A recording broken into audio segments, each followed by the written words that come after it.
Cette présentation est la version française d'un diaporama du biologiste et théologien canadien Denis Lamoureux, professeur à l'Université d'Alberta.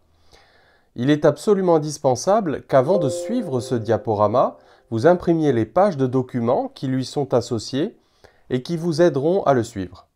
Vous trouverez ces pages tout simplement à la rubrique Diaporama du site Science et Foi. Le but de cette présentation illustre parfaitement mon but. Je veux vous montrer que nous avons besoin d'aller au-delà de ce qu'on appelle le débat création versus évolution. Remarquez bien les guillemets autour des mots évolution et création. En effet, pour beaucoup de croyants comme de non-croyants, si on accepte l'évolution, on est la plupart du temps un athée, quelqu'un qui ne croit pas en Dieu. Et la notion de création est souvent associée à une interprétation littérale de la Bible, c'est-à-dire une création de 6 jours, en 6 jours de 24 heures, il y a quelques milliers d'années.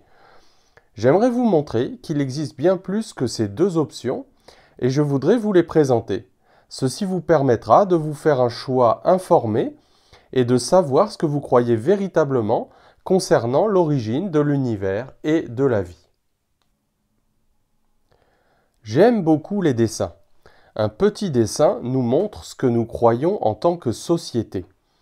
Dans celui-là, vous êtes soit du côté de la foi religieuse, d'un côté de la montagne, avec la pancarte « La vérité », c'est-à-dire détenant la vérité ultime, ou bien vous êtes de l'autre côté de ce grand fossé, sur l'autre montagne où se tient un homme de science avec son microscope. Ce scientifique offre une réponse, un contre-argument à l'homme religieux. Ce dessin nous montre deux choses. Dans l'idée de beaucoup, ou bien vous vous tenez du côté de la foi, ou bien vous êtes du côté de la science. Mais ce n'est pas possible d'être des deux côtés à la fois. La deuxième chose, c'est que le scientifique a un petit sourire satisfait, alors que l'homme religieux n'a pas l'air content du tout. Grâce aux découvertes de la science, le scientifique a répondu à toutes les grandes questions que l'homme se pose et on n'a plus besoin de la foi. Ce dessin nous aide à comprendre une idée très ancrée dans notre société. Dans l'esprit de beaucoup, ou bien on est un croyant, ou bien on est scientifique, mais on ne peut pas être les deux à la fois. Il faut choisir ou bien de croire en Dieu, ou bien de croire en la science. Et cette idée influence fortement la façon dont nous comprenons l'origine du monde et de la vie. C'est un problème, moi je considère que c'est un gros problème. Je vais utiliser un mot un peu technique pour décrire ce problème de façon plus précise. Ce mot, c'est le mot dichotomie. Le problème des origines de l'homme et de l'univers est enfermé dans une dichotomie. La définition d'une dichotomie, c'est la séparation d'un problème en deux positions simples. La plupart des gens réalisent que dans la vie, il existe tout un éventail de possibilités comme les couleurs d'un arc-en-ciel. Alors je pose la question, sommes-nous limités à cette vision en noir et blanc, d'un côté Dieu et sa création, de l'autre l'évolution et le rejet de l'existence de Dieu? Sommes-nous capables de réaliser qu'il existe effectivement des positions intermédiaires entre ces deux extrêmes? Par exemple, que pensez-vous de quelqu'un comme moi? Je suis un théologien chrétien, je suis un croyant, je suis titulaire d'un doctorat en théologie, j'ai aussi un doctorat en biologie de l'évolution, et je suis un scientifique. En d'autres termes, je crois en Dieu et j'accepte l'évolution. Et je suis loin d'être le seul dans cette situation. Nous avons maintenant identifié le problème. C'est cette vision en noir et blanc qui pense qu'on ne peut pas être à la fois un homme ou une femme de foi et une personne de science. Il est maintenant temps d'aller vers une solution. Ce n'est pas la seule solution, mais c'est ma façon de résoudre ce problème. Voici un nouveau dessin. Je ne comprendrai jamais les parents. Ils nous plantent ici et après, ils nous disent de penser en dehors de notre bac à sable. Cette boîte, ce bac à sable dans lequel beaucoup ont été enfermés et éduqués, élevés, c'est cette dichotomie associée aux origines de l'univers et de la vie, à la foi et à la science. Je crois qu'il est temps maintenant pour nous de sortir de ce vieux bac à sable. La première chose que nous avons besoin de faire, c'est de donner quelques définitions, trouver des mots pour nous comprendre. Les mots sont très importants. Pour bien nous entendre, il faut que nous leur donnions la même définition, la même signification. Il y a deux mots que vous devez maîtriser dans le débat sur les origines.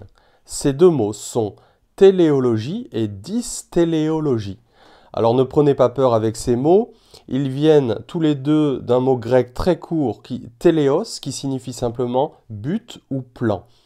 Téléologie signifie simplement que le monde a un but, et dystéléologie, pensez à dysfonctionnel, le même préfixe, signifie que le monde n'a pas de but. Ces deux concepts ne sont pas des notions scientifiques, ce sont des croyances. Définissons maintenant le mot évolution d'un point de vue scientifique. Pour les biologistes, l'évolution est une théorie scientifique. Les êtres vivants descendent les uns des autres à partir d'un ancêtre commun et l'homme fait partie de cette chaîne. C'est tout. Il n'est pas fait référence à Dieu ou à l'absence de Dieu. Définissons le mot création d'un point de vue théologique. C'est la croyance qu'il existe un Dieu qui a créé l'univers. C'est aussi simple que ça. La méthode de création n'est pas précisée. Pour beaucoup de gens, l'évolution est un processus dystéléologique, c'est-à-dire dirigé par un hasard aveugle, considéré presque comme un Dieu. C'est une possibilité, mais ce n'est pas une nécessité, parce que la notion de but ou de finalité n'est pas une notion scientifique. Il se pourrait bien qu'il y ait un but derrière l'évolution, mais ceci n'est plus de la science, c'est une croyance, du même niveau que celle de ceux qui pensent que le hasard métaphysique dirige l'évolution. Maintenant que nous avons défini ces mots, nous pouvons les utiliser. Prenons mon cas. Je crois que Dieu a créé l'univers, donc dans ce sens, je suis un créationniste, même si ce n'est pas le sens que l'on donne habituellement à ce mot. Je pense que Dieu s'est servi de l'évolution pour créer, donc je suis aussi évolutionniste. Ça n'est pas non plus le sens habituel, parce que souvent on pense qu'un évolutionniste ne croit pas en Dieu, qu'il est athée. Et je crois que l'évolution a un but défini par le Créateur. Je suis un téléologiste. Pour illustrer cela, prenons un exemple. Lorsque vous étiez un bébé en croissance dans le ventre de votre mère, pensez-vous que Dieu soit venu miraculeusement vous fixer un nez, une jambe, ou bien pensez-vous que Dieu se soit servi de processus naturels pour vous créer ? De la même façon, nous pouvons penser que Dieu s'est servi d'un processus naturel tel que l'évolution pour créer le monde. Avant de parler des différentes positions à propos des origines de l'univers et de la vie, il nous faut parler un petit peu des relations entre la science et la foi en Dieu qui émergent aujourd'hui. La plupart des gens ont une idée assez précise de ce qu'est la science. L'observation de l'univers, la réalisation d'expériences qui conduisent à l'établissement de lois et de théories à propos du monde matériel. C'est bien le rôle de la science de s'occuper du monde physique. Mais lorsque les scientifiques sortent du laboratoire, comme tout le monde, ils se posent des questions qui sortent du cadre strict de la science. Que faut-il faire de toutes ces découvertes? Le monde a-t-il un sens? Pourquoi y a-t-il quelque chose plutôt que rien? Il n'y a rien de mal à se poser ce genre de questions philosophiques et métaphysiques, tout le monde le fait. Ce qu'il faut, c'est reconnaître que pour répondre à ces questions, il faut aller chercher des réponses qui sortent du cadre de la science et faire un saut métaphysique ou saut de foi. Quelles que soient nos options, nous vivons tous par la foi. Par exemple, le monde est-il la conception intelligente d'un créateur? Ceci est la croyance que la beauté, la complexité, la fonctionnalité dans la nature nous indiquent l'existence d'un concepteur intelligent. En voyant les merveilles de la nature, on a envie de croire en un concepteur. Mais il existe aujourd'hui en Amérique du Nord un mouvement appelé dessin intelligent ou intelligent design. Ce mouvement prétend démontrer que l'intelligence du créateur est détectable scientifiquement. Il ne faut pas confondre la croyance traditionnelle en un créateur avec le mouvement du dessin intelligent ou de l'intelligent design. Prenons l'exemple d'une cellule microscopique. Celle-ci contient dans son ADN l'équivalent de 30 volumes d'encyclopédie. Que faire de ces données? Certains diront « Ceci est l'œuvre d'un concepteur intelligent ». D'autres diront « Non, ceci n'est qu'une illusion de conception ». Dans les deux cas, il s'agit d'un saut de foi. Que nous ayons une vision téléologique ou dystéléologique, nous vivons tous par la foi. Parlons maintenant des différentes options concernant les origines de l'univers et de la vie. Quelques commentaires généraux à propos de ce tableau. Tout d'abord, ce tableau présente surtout les différentes positions prises par les chrétiens. Il y a donc un biais chrétien dans l'élaboration de ce tableau. Si vous êtes d'une autre tradition religieuse, vous pouvez bien entendu rajouter votre vision des origines dans ce tableau. Deuxièmement, il est tout à fait possible que votre vision des choses soit un mélange de différentes options présentées ici. Ce classement n'est qu'une première approche à la question. Regardons maintenant la colonne de gauche de ce tableau. Il s'agit des caractéristiques des différentes options. Téléologie ou pas, l'univers a-t-il un but ou pas?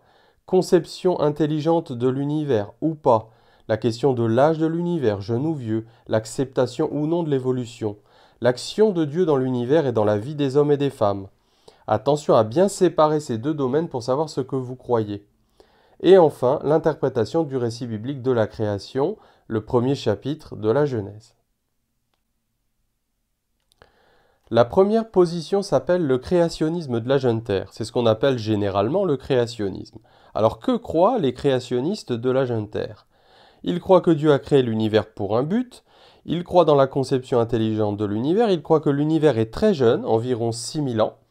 Alors comment arrivent-ils à cet âge? Eh bien ils ouvrent leur Bible, ils additionnent simplement les âges des personnages contenus dans les généalogies et ils arrivent à 6000 ans environ. En ce qui concerne l'évolution des espèces vivantes, ils la rejettent complètement. Comment le monde a-t-il été créé? Eh bien en 6 jours de 24 heures au travers d'événements miraculeux, dramatiques. En ce qui concerne l'action personnelle de Dieu dans la vie des hommes, ils croient que Dieu fait des miracles et qu'il répond à la prière. Leur interprétation de la Genèse est une interprétation strictement littérale. Ils croient en une création de 6 jours de 24 heures. La position suivante s'appelle le créationnisme progressif ou créationnisme de la Terre ancienne ou théorie des jours-époques. Nous allons expliquer ces appellations dans un instant. Alors eux aussi croient que Dieu a créé le monde pour un but bien précis. Ils reconnaissent aussi que la nature nous indique par sa beauté, sa structure, que l'univers a été conçu de façon intelligente, par un créateur. Notez bien que c'est la première fois dans ce tableau que certaines découvertes de la science sont reconnues. Les créationnistes progressifs acceptent les données de la physique, l'âge ancien de l'univers, le Big Bang, cette explosion gigantesque qui a eu lieu il y a environ 14 milliards d'années, au travers de laquelle les galaxies, les étoiles, les planètes se sont progressivement formées. Ils disent aussi que la Terre est très ancienne, environ 4,6 milliards d'années, qu'elle s'est formée au travers de processus naturels, qu'elle a évolué. Ils reconnaissent la dérive des continents, la tectonique des plaques. Mais cette position rejette l'évolution. En ce qui concerne l'apparition de la vie, ils croient que Dieu agit de façon différente lorsqu'il crée des objets inanimés que lorsqu'il crée des objets, des êtres vivants. Il y a donc deux méthodes de création. En ce qui concerne l'origine de la vie, des actes miraculeux pour les espèces vivantes à différents moments au cours des milliards d'années de l'histoire de la Terre. Dieu crée au travers de processus naturels pour le non-vivant comme la Terre, la Lune ou les étoiles. Ils croient dans un Dieu personnel qui répond à la prière. En ce qui concerne leur interprétation de Genèse 1, ce ne sont pas des littéralistes stricts. C'est un littéralisme général. Ils interprètent les jours de la création comme des époques de plusieurs millions d'années. Et je voudrais être plus précis sur cette question. Les créationnistes progressifs acceptent les données de la géologie et de la paléontologie, c'est-à-dire ce qu'on appelle la colonne géologique, les différents types de fossiles que l'on découvre dans les couches géologiques successives lorsqu'on creuse dans le sol terrestre. Ils acceptent les datations très anciennes de ces fossiles et de ces roches, certaines datant de plusieurs centaines de millions, voire plusieurs milliards d'années.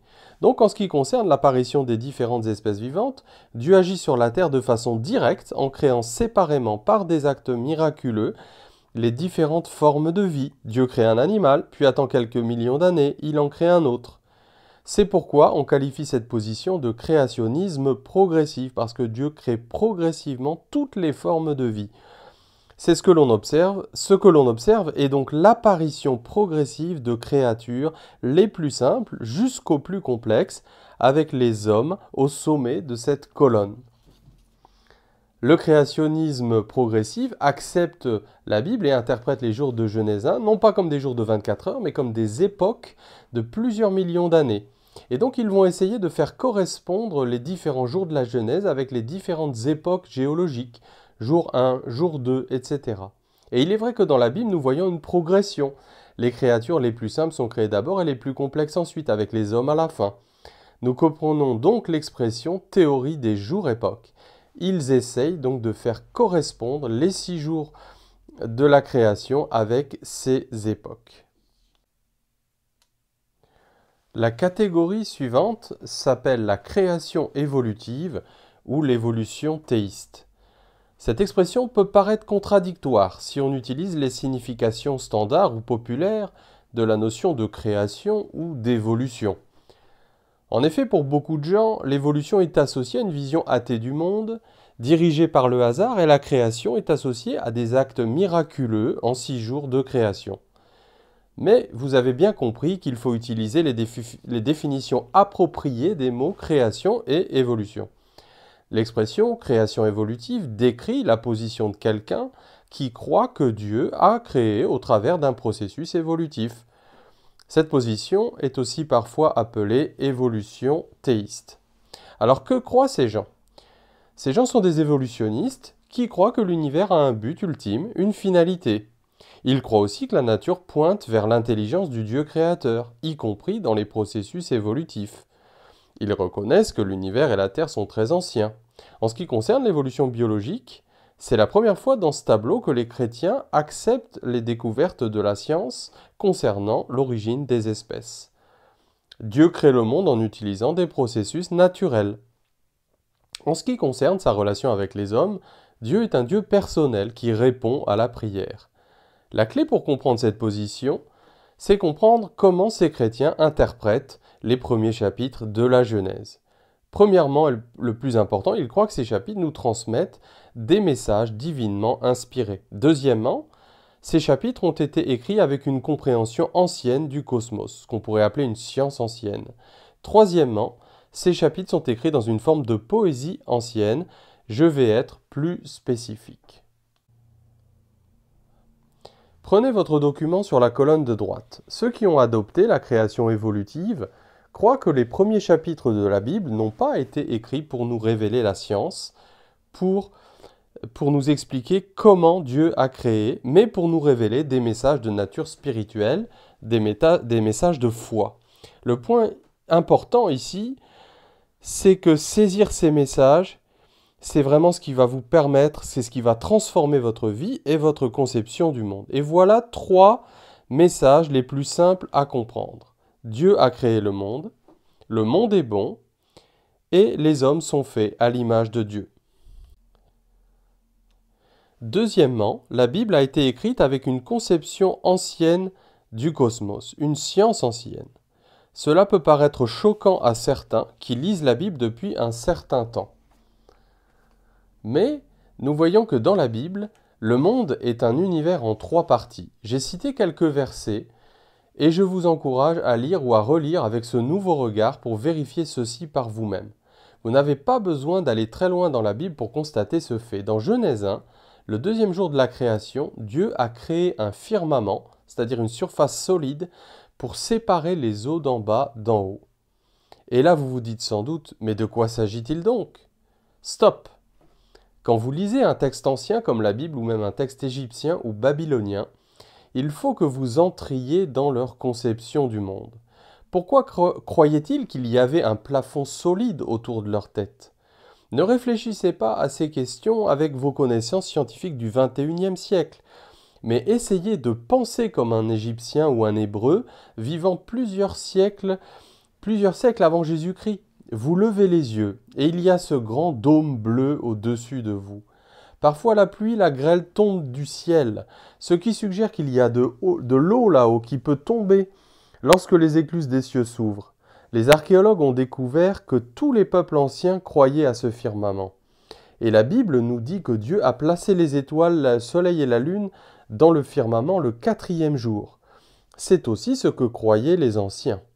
Il faut penser comme un Hébreu ancien pour comprendre leur vision du monde. Pour lui, la terre est comme entourée d'un océan. Nous allons expliquer pourquoi cette croyance était commune à tous les habitants du Proche-Orient ancien.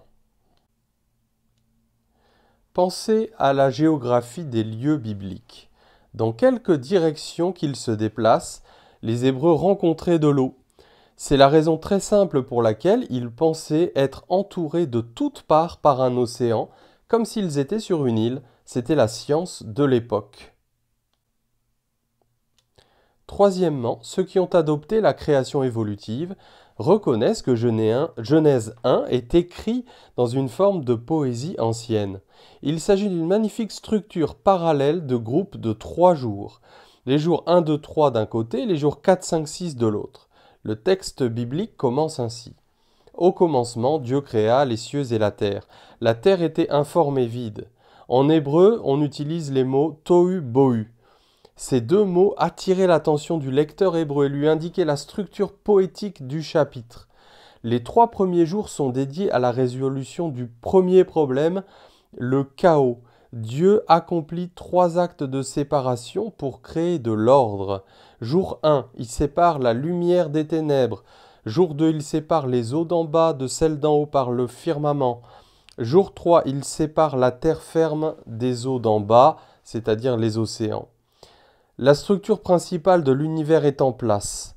Dans les 3 jours suivants, Dieu va décorer, va remplir cette structure. Le jour 4, il crée le soleil, la lune, les étoiles pour décorer les espaces créés le premier jour. C'est ici que nous voyons le parallélisme entre le premier groupe de jours et le second. Le jour 5, il crée les oiseaux et les poissons pour peupler l'espace créé par la séparation des eaux, c'est-à-dire l'atmosphère et la mer. Le jour 6, il crée les animaux terrestres et l'homme pour peupler la terre ferme. Il s'agit donc d'une structure poétique. Enfin, le jour 7, il se repose de tout le travail accompli pour enseigner à l'homme qu'il lui faut aussi mettre un jour à part dans la semaine pour se reposer et se tourner vers Dieu. La clé pour comprendre la création évolutive est donc de saisir ces 3 caractéristiques. Premièrement, les premiers chapitres de la Bible nous transmettent des messages divinement inspirés. C'est bien sûr le plus important. Deuxièmement, ces chapitres ont été écrits avec une science ancienne. Troisièmement, ces chapitres contiennent une forme de poésie ancienne. Il ne faut donc pas chercher dans la parole de Dieu la révélation de la science moderne.